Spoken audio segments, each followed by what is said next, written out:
And a very warm welcome to all of you. India have beaten South Africa in Guwahati by 16 runs and with that have won the series. And what a match it turned out to be for India's batters. A near perfect batting performance by the Indian team, and with that, India winning the series as well. For the first time, in fact, India have won a series against South Africa at home. For South Africa, they've struggled throughout the series, and the match in Guwahati was no different. Ashok Malhotra is here with me, who is on commentary duties for the Irani Trophy. So he is in Rajkot, but has taken the time out to talk to us, sir. Near perfect batting performance, and from what we've seen in this series is that India's batting is all coming together at the right time. You agree? Definitely so, especially the way openers were batting. Especially Rohit Sharma, he batted the way he had been. He talked the talk, if I may say. Yeah. And Rahul once again showed what he can do with the bat. He seemed to be in full flow. And not to forget, the one and only Surya Kumar Yadav. He turned the tide in favor, which gave Virat Kohli enough time to stay put and accelerate in the end, which is his forte. And then we have a guy who plays two overs and scores loads of runs. So, as you very rightly said, it was a perfect batting performance, but a very, very imperfect bowling performance. That's right. We'll talk about India's bowling performance as well as what seems to have gone wrong with South Africa. And I know what the answer to that would be from Ashok sir. But just look at India's scorecard there. 237 for 3. Everybody who got in scored runs. Rohit Sharma, probably the only one, showed the intent, but just wasn't being able to time the ball as well as the others. Rahul finally showing how good he can be when, he's in form. And then Surya Kumar Yadav, the best really in this T20 format at the moment. Virat Kohli complimenting him as well. 237 was what India scored, but South Africa almost got there. That is the part, that is the worrying part for Rohit Sharma and the team, that South Africa got to 221 for 3, courtesy a brilliant 100 from David Miller. Got to spare a thought for him. He really batted out of his skin. The pressure was on South Africa, but in the end, 16 runs short. Some would say it's because of Temba Bavuma. Some would say it's because of the slow start that Quinton de Kock got. But yes, in the end, this was the result. India winning that match by 16 runs, and with that, the series, sir. Now, Rahul, sir, also striking at 200 plus. Finally, for all those people who've been saying, what is it with him? Why is he starting slow? So, in the things that are coming together, this is a huge positive as well, because this is what the team wants from him, and at the same time, this would have given him tremendous amount of confidence, given the criticism he's been taking. I do take a Mickey of it. The way we know what he can do.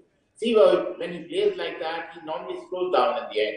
But yesterday he didn't get the time to slow down. He carried on playing. He plays well, but in the last few overs, he kind of slows down. But no criticism of him. We all know he's very, very talented. He's probably as talented as Virat Kohli and Rohit Sharma.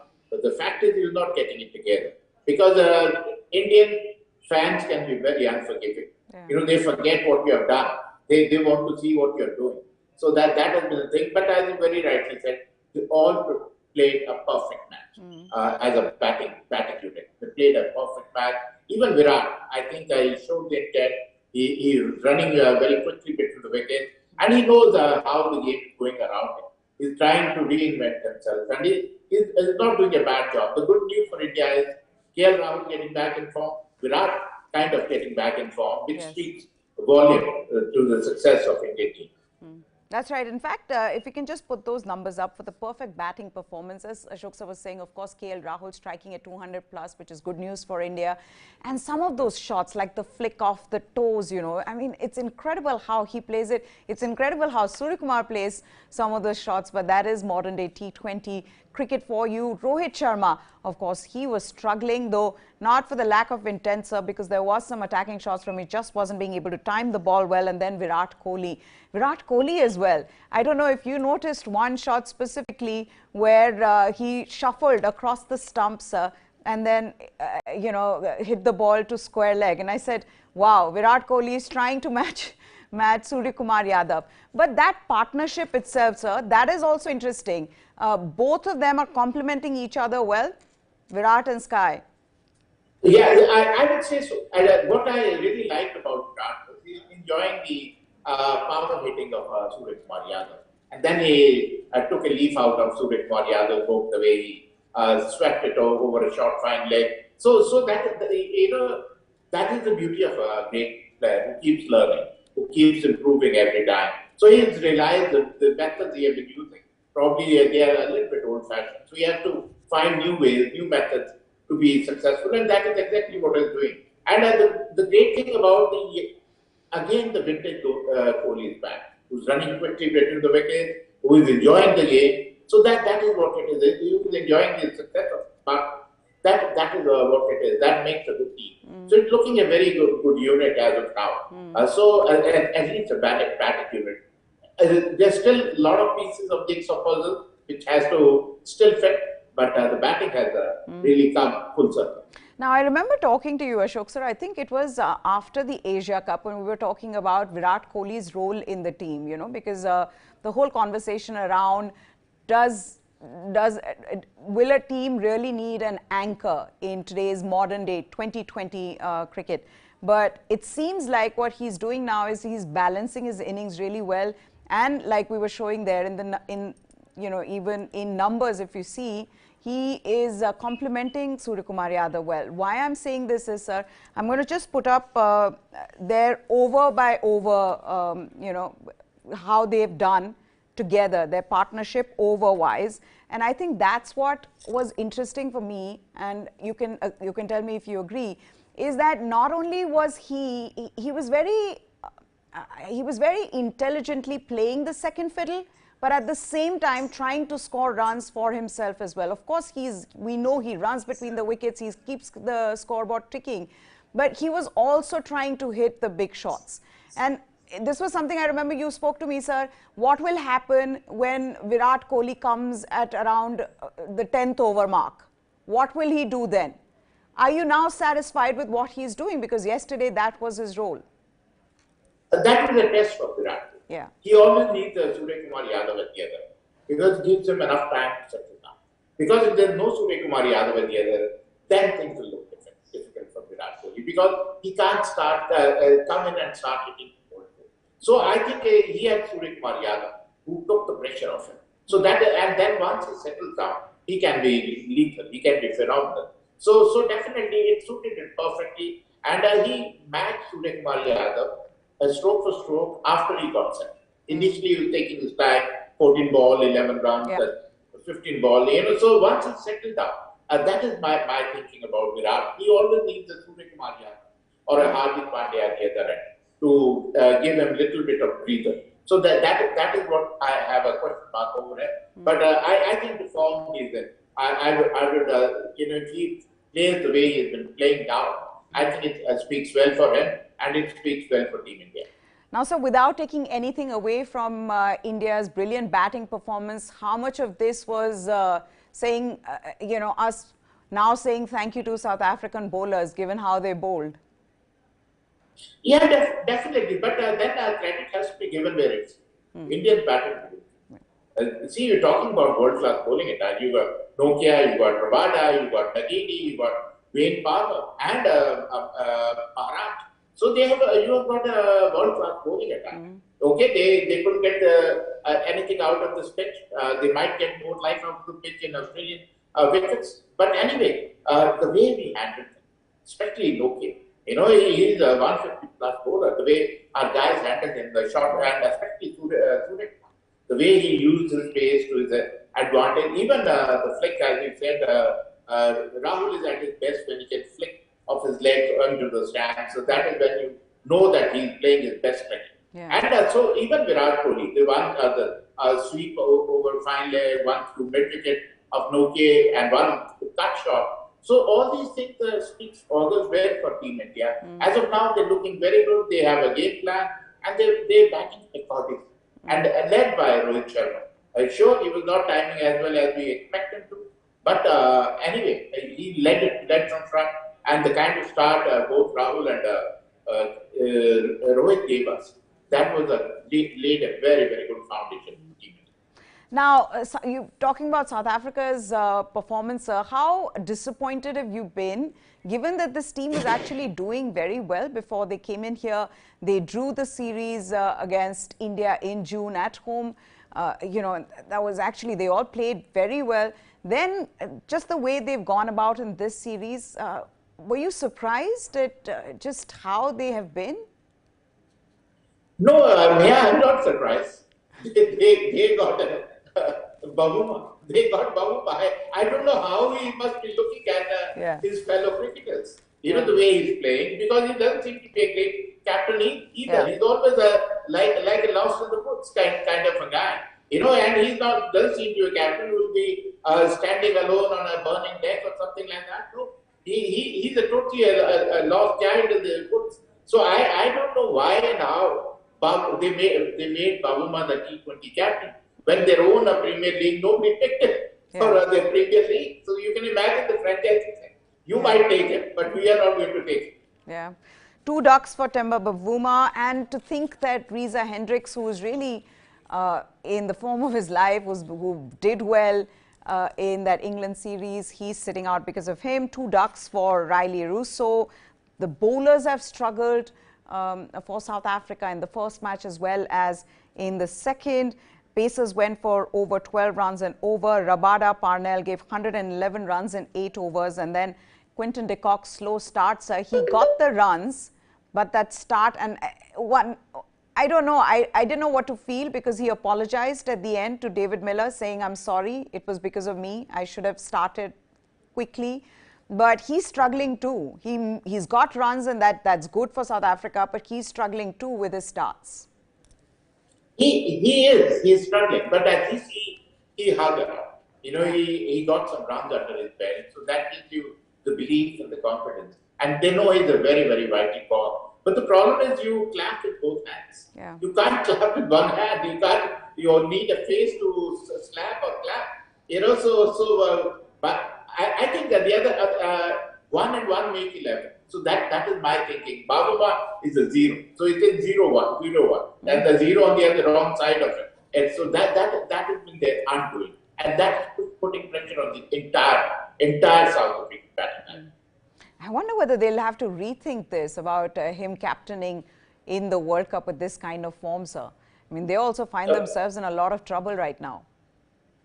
I know, but the way South African cricket is now, the kind of apartheid or whatever you call it, you know, it is other side of the apartheid, so that has been the problem. You know, you could have made Rabada the captain, maybe Nagidi the captain, somebody who is a certainty in the side, but not Bavuma, who is a liability in the side and who's going to take the South African team down. Also, sir, now India is looking good, batting's coming together, openers are doing well, KL Rahul striking at 200, Virat Kohli has found his form, sir. But this was the same team that crashed out of the Asia Cup not so long ago. They have been good in bilateral series since the last T20 World Cup. Keeping that in mind, how do you look at India's performance? See, wonderful performance. And I always said, bilateral series, we beat anybody. As two-nation team, we are a champion side. It is when there is more teams in the tournament, that is when the problem comes. You know, it has been the story of India. We are always the world champions when there are two teams, the bilateral series.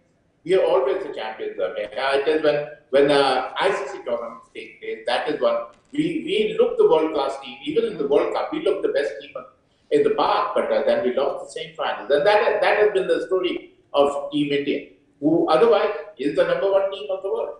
But as of now, if you ask me, I think our bowling, we are desperate for a good bowler. And not to forget, if I'm a batsman, I would know how many are good enough, because it will put extra pressure on our strong batting line.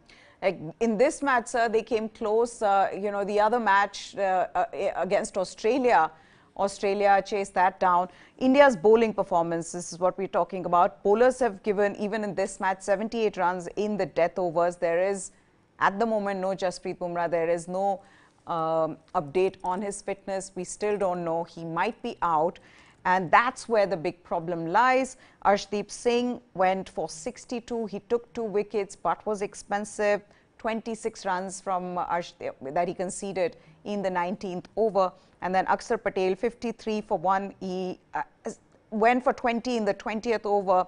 I mean, I also get this, sir, because, you know, South African bowlers were also struggling. It was that kind of a pitch. But having said that, this is also something that in the recent times, Indian bowling's been dealing with in the death overs. There is no, you know, what can I say? There is no rest in this. There is no respite from this. India is struggling, and they struggled even yesterday. Yes, and you don't expect Akshar Patel to pull the 20. He's going to go for very well. You know, if you bowl him the power play, one odd over here or there is okay. Arshdeep was a disaster yesterday. But he bowled well, he gave you a good start, picked up early wickets. So did, I would say, Deepak Chahar was very impressive. Yeah. He bowled very economically, there's a quota of 4 overs. But I think there's food for thought. There was a good captaincy to have Akshar Patel in the 20th over. I really don't know. Because maybe he thought if there are 9, 10, 12 overs, then Akshar Patel might be handy. But the way Miller was batting, anybody will go out for very many. But if you start with Akshar Patel against a left-hander, then you're asking for trouble, and that is exactly what happened. Because he's your main bowler. For me, our four overs of Akshar Patel is like in a bank. You know, so same with, I would say, Arshdeep Singh. And I think you got to back Deepak Chahar. You got to back Deepak Chahar. He bowls well in the power play, bowls well in the middle overs or 1 odd over, and he can bowl in the slog overs. But you got to back. Time has come to back him and make a decision whether you want him or you don't want him. Yeah, he was the most economical bowler. Harshal Patel once again struggled to find his rhythm, sir. But we've also got to talk about David Miller. Must have been extremely disappointed because that has now taken him the maximum number of runs in T20 internationals for South Africa, and actually played a blinder of an innings. I mean, how good was that? Amazing. I think he has also found the team to his liking in IPL. Gujarat Lions, led by. So they have made a bigger player out. Before that, he was playing on his reputation, but now he's performing, even for a franchisee and Team South Africa. Now he seems to be a guy who can turn a game around on his head. He always had the hitting pass, but he was not consistent enough. But now he's become very, very consistent, which speaks well for Team South Africa and David Miller. Have you changed your mind about Dinesh Karthik after seeing him bat yesterday? For me, a 2-over bowler, a 2-over batter is not the guy. Because not to forget him, he's going to keep the wickets also. And he's not the best of wicket keepers too. So we know that you're having 2 negatives. Okay, 2 overs. Are you depending on him to win you match in last 2 overs? I would like to see how well he plays when there are 20 runs to be scored and 2 overs left, and then Dinesh Karthik goes in and bats. I would like to see, when batting first, when everybody is longing to go ball around, yes, it's very easy to, hey, you know, Behti Ganga mein sab haath dho le. But only when the things get tougher, then we will wait and see. And we don't know how well he'll bat in Australia. He's only batted in Indian conditions. That's right. Okay, sir. Also, but the management is in love with him. They are, as we can see very clearly, even the kind of bromance we see between him and Rohit Sharma. But I've also got to ask you this, sir. How surprised were you with the choice of Man of the Match award yesterday for KL Rahul in place of Suryakumar Yadav or even a David Miller? See, I think I would have given it to Suryakumar Yadav. Definitely. How would I give it to KL Rahul? You know, Suryakumar Yadav who gave you the acceleration in the middle over. If you reach 238, thanks to Suryakumar Yadav, no thanks to KL Rahul. He got out when the acceleration was needed. So I don't know who chooses the man of the match. Your good friend, the iconic opener in the com box. Good luck to him. That's all I can say. But the fact is that David Miller missed out because he ended up with the side. So normally you end up giving up to the winning side perform. So that is what happened. But I definitely would have given it to Surya Kumar Yadav. I understand he took them on in the power play. I understand everything, but when the accelerated was needed, that is when KL Rahul got out. So that is if Surya had got out at that time, then we would have ended up with 180, 190. Yeah. So the last question, sir. There were also some other things on the field, but which affected the game, like the floodlights going off, snakes on the pitch. A lot of things were happening yesterday. Have you ever seen a snake on the pitch or on in the outfield? See, good to see some wildlife. The joke was that I know it can happen. It is unfortunate, and even the lights going off. It happens in India. Sometimes it happens. You might not have given passes to the right people. Yeah. The joke was that even the snake was surprised that KL Rahul striking at 200 You never plus. know, somebody might have let the snake loose on the park. No, they're saying even the snake was surprised they'd come to bat, they'd come to watch KL Rahul bat so quickly. Yeah, I know. That was a joke, one of the memes. But thank you so much, Ashok Malhotra, and hope you have a good day today in commentary. And we get to watch some good cricket. Sarfaraz once again scored 100, and you know, we'll catch up with Ashok Malhotra tomorrow. You know, the third and the final T20 international that India play against South Africa in Indore. So he'll be there with us then. For now, thank you so much, sir. And that's it on this special. News 9 Sports is what you need to subscribe to. Goodbye. Thanks for watching.